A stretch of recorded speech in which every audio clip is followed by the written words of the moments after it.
আসসালামু আলাইকুম। সবাই কেমন আছেন? আশা করি ভালোই আছেন। আমিও ভালো আছি। সকালবেলা উঠে আমি ছাদে আসলাম, কারণ আমি তো মুরগি ছাদে পালি। নিচে আবার আমার দেবরের বউ আর আমার শাশুড়ি এরা মুরগি নিচে বসে পালে, আর আমার ছাদে বসে পারলে ওরা ছাদ থেকে লাফ দিয়ে নিচে নামে আবার উপরে উঠে। তারপরে মুরগিগুলোর আলাদা আলাদা খাবার দিলাম, কারণ একসাথে খাবার দিলে ওরা ঠোকরাটুকরি করে, একজনে আর একজনের আবার ঠোকরায়। এই জন্য একটু আলাদা রাখলাম। পরে নিচে চলে আসলাম, যে আমার আবার কাজ করে সে আসছে কিনা। তার নাম মরিয়ম। মরিয়মকে ডাকছি, দেখি হ্যাঁ সে হাঁড়ি পাতিল ধুয়ে আসছে, ঘর ঝাড়ু দিতেছে। তারা আমি খুঁজি পাই না, দেখি কোথায় আছে, কোন রুমে। হ্যাঁ ওই রুমে ঝাড়ু দিতেছে। এর ভিতরে ওই ঝাড়ু দেয়। এর ভিতরে আবার আবির উঠে গেছে। আবির আবার 9:30 মনে হয় বাজে, 9:30 10টা বাজলেই ওকে আবার পড়াইতে বসি। আমি নিজে ওকে পড়ানো শেষ করে ওই যে উঠছে, ওকে আবার পড়াইতে বসি। পড়ানো শেষ করে ও আবার খেলতে যাবে। তারপর মেয়ে উঠলে আবার রমজান মাস তো এই জন্য একটু ঘুমাই, দেরি করে উঠাই না। আর ওই আপায় আবার উনি ঘর মুছতেছে। উনি ঘর মোছা শেষ হয়ে গেলে ওনারে আর বলবো না যে আপনি ঘর কাপড় চোপড় গুছান, এটা আমি আস্তে আস্তে গুছাবো না। আজকে আমার শরীরটা আবার ভালো না। ওনাকে বলছি বাহিরে সব জায়গায় একটু ঝাড়ু দিয়েন, কারণ শুকনার দিন তো ঝাড়ু না দিলে ভালো লাগে না। আর মানুষের দিয়ে কাজ করাইলে আসলে কাজটা তেমনই হয় না। তারপর একটু করাই, কারণ আমার ছেলে মেয়ের সাথে আমার থাকতে হয়, ওদেরকে লেখাপড়া করাইতে হয়, ওদেরকে নিয়ে স্কুলে যাইতে হয়।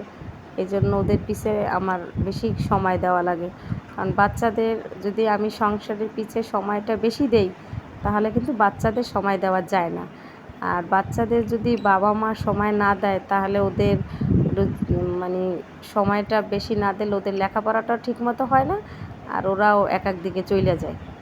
এই জন্য আমরা দুজনেই আসলে সময় দেই। আবিরের আব্বু এমনিতেই শিক্ষকতা করে, আর ওদেরকেও পড়ায়। আমার এক ছেলে এক মেয়ে দুজনকে পড়ায়।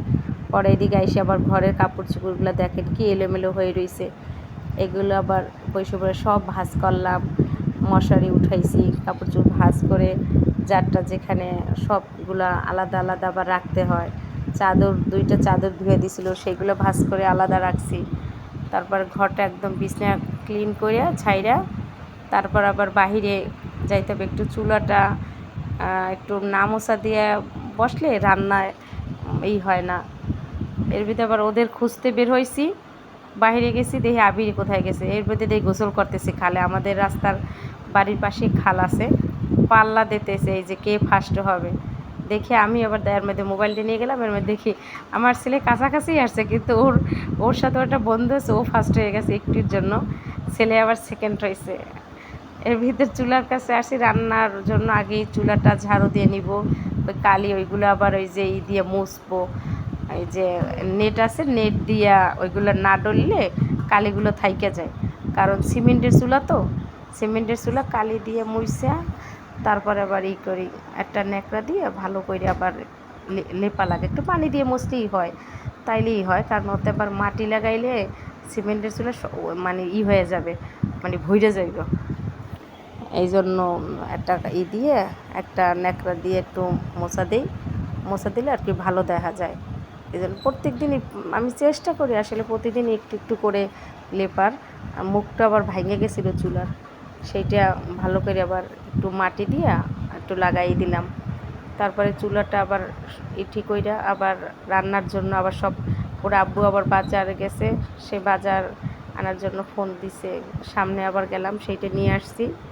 আইনে সেই তরকারিগুলো আসলে দেখাই আপনাদের সাথে, সেগুলো আমি একলাই কুইটে ছুটে এদিকে রান্না বসাইতেছি। কারণ তাড়াতাড়ি রান্না না বসাইলে হেলে এই মুরগির আবার খাবার দিতে পারি না, হেলে ভাতটা গরম থাকে।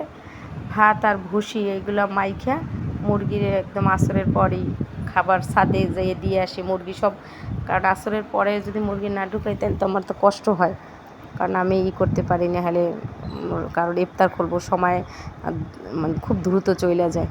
আর আজকে আমি ইফতার যদি বানাই নেয়, আজকে ওর আব্বুকে আমি কিনে নিয়ে আসতে বলছি, এই জন্য সে আজকে ইফতারি কিনে নিয়ে আসবে।